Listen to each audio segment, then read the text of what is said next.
Hello and welcome to episode number 2 of Med Twitter Tea. I am back a lot sooner than I thought I would be. Today, I'm just noticing in the camera, I've got like a weird, I've got a grey hair here. I'm an old man. Yeah. But on today's episode, I am sipping a cup of Very Berry from Lidl. So a cup of Lidl's finest, student budget and all that. But this episode is a bit more of a serious one. Actually, the last one was quite serious. It's always a serious one. So I started this channel as a way to, record my reflections on ethics and professionalism, especially when it comes to the online world. So I'm just going to come out and say what this episode is about. So firstly, hashtag be kind. But Med Twitter, I love y'all, but you guys are toxic as hell. I could dance around the topic and not be direct, but that's not really in my style and the way I conduct myself in general in real life. So I'm just going to come out and say it. A certain newly qualified doctor is, in my opinion, actually not my opinion, in reality is being bullied, and that's not good. So someone pointing out the problems in medicine isn't the one at fault. The person is literally talking about their experience of their job. So, and I'm sure we've all had like similar not so great things happen to us whilst we're at work. Before we get into like the main part of the episode, I think we should just take a step back and remind ourselves and actually let's think about the psychology of Twitter and what Twitter has been designed to do. I know some of you people out there think that everything you do is an active choice. It's not. A good starter book is Nudge by Thaler Sunstein. I'll put a link to that in the bio on Amazon or something. And it's really good. Changed my life. Read it when I was 16 and I was like, oh my god, I didn't make any of my decisions at all. But anyway, think about the way Twitter has been designed. So Twitter has been designed for us to repeatedly use it without us thinking. So repeatedly retweet things, repeatedly like things, repeatedly comment on things, and repeatedly just instinctively post things without thinking. So me myself, sometimes I'll be scrolling through Twitter and something pops up and I literally like it and I'm like, ooh, I need to unlike that because nobody needs to be knowing what kind of freak I am.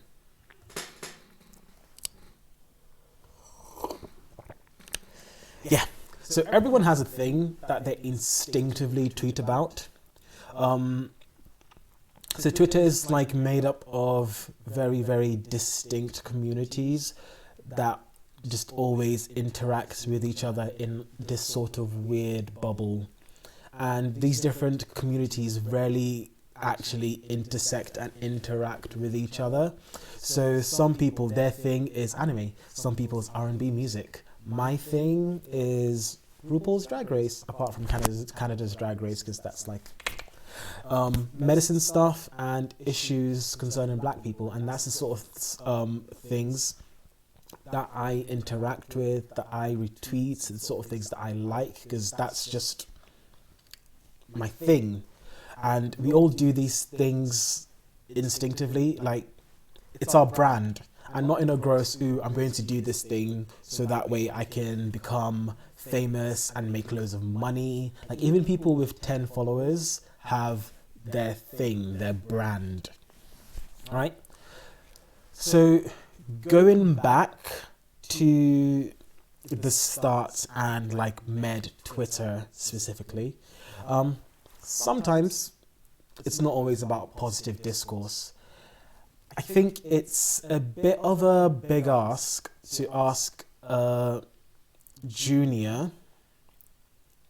Actually, let me rewind. So I know a lot of the things this individual tweets can be a bit triggering to people, especially people who are further along in their career and have probably had the exact same experience and they're still breathing, or people who are in a position to be the person in charge of said junior.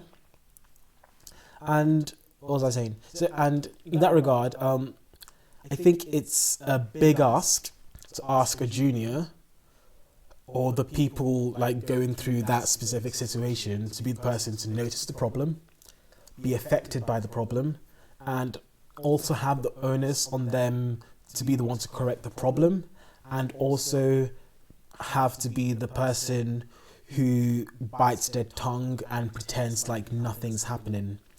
I personally believe sometimes it's okay to just say, this is what's going on, and vent, keep it cute, and keep it moving.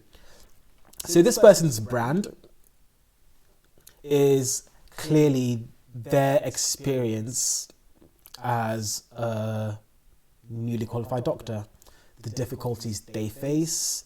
And to be honest, I follow this person, and they also tweet about like the funny moments that they have at work as well, like when the awkward things they've been doing when they've been teaching medical students, especially seeing as they're just newly qualified, so they're not that much older and that much senior or have much more experience than the final year medical student that they're teaching. It's just a couple of months. And they also talk about the good things that happened, like recently, like in the last week or so. I don't follow them closely and monitor their page, but I'm pretty sure like they've talked about the good things that happens. They've literally spoken about like, what was it? Was something to, like about how much support there is for a new starter, and they were saying every week should be new starter week because it's so supportive. So they do actually talk about a range of experiences, and it's not just complaining about the job. So in my opinion, I'd understand why people are so itchy to like comment and complain about the things this person is saying. And I think we should also think about the power dynamics, because a lot of the people who are shooting the negativity towards this person are a lot more senior, and you actually have power over their career and their progression. So I think you should you should think about the words you use and the words you say to this individual.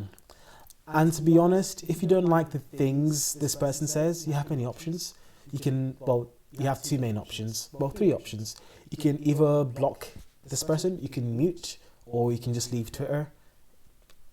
And to be honest, like I do it all the time, and I'm totally at peace. Like some of the people moving mad, I generally don't see because I've muted them, and I only see some stuff because they've like commented on a thread, and it's like, oh right, okay, there this person goes again, being all negative and not so nice.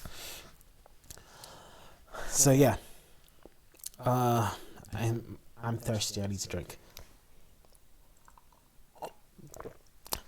Yeah, and I think the elephant in the room is there is a new generation of trainees and newly qualified doctors and medical students who are already becoming disenfranchised in a job that they haven't even started. And I think that's worrying. Like, the system is very, very, very broken. I like stories, so I'm going to tell you a wee bit of a story. No, it's not a story at all. It's just something that I noticed whilst I was on placements. So at the NHS trust that I work in, I'm not a doctor. At the NHS trust that, actually I do work there because I'm a HCA as well. At the NHS trust that I work in as a HCA and a medical student at, they've recently released a document / contract thing asking trainees to sign to say that they've read and to agree that they have not, that they don't have to work extra hours, and if they do, it should only be in emergency situations, and in those situations they need to be appropriately I'm not going to use that word. They need to be appropriately paid for it. Also, if you're just like the ward FY or whatever, if there are any jobs, it should be handed over to the next shift, so you're not staying later than you need to, like within reason.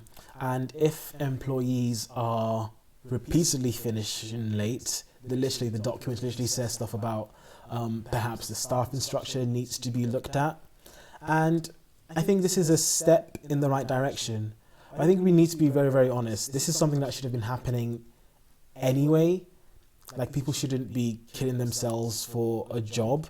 I know medicine is a vocation, blah, blah, blah, blah, but at a very basic level, it is a job, and you should be able to have a normal life outside of work as well. So, I guess to conclude, so my G has been talking stuff about their experience. So this person's brand, or this person's thing, this person's community on Twitter is their experience of medicine. So all you man saying like, oh, you shouldn't be a doctor, or maybe this job isn't for him, blah, blah, blah, blah. All I have to say is that you are, or this whole situation, I guess, is a stark reminder that doctors are human beings, and we represent the very best, as well as, I'm afraid, the very worst of society. And I think we can and should do better. So I'm just gonna let y'all sip on that. I hope you guys like the better sound quality. Last time I tried to use this thing that I use for podcasting and had it down here, but obviously it needs to be up here if I'm on a podcast, and that works well and the sound comes out nicely. But that didn't work for the last video, so I've decided to use my lavalier mic, which is here and nice and cute and small. And I hope the sound quality is good, because I'm a one-take wonder with no editing or anything. And yeah, let me know what your thoughts are.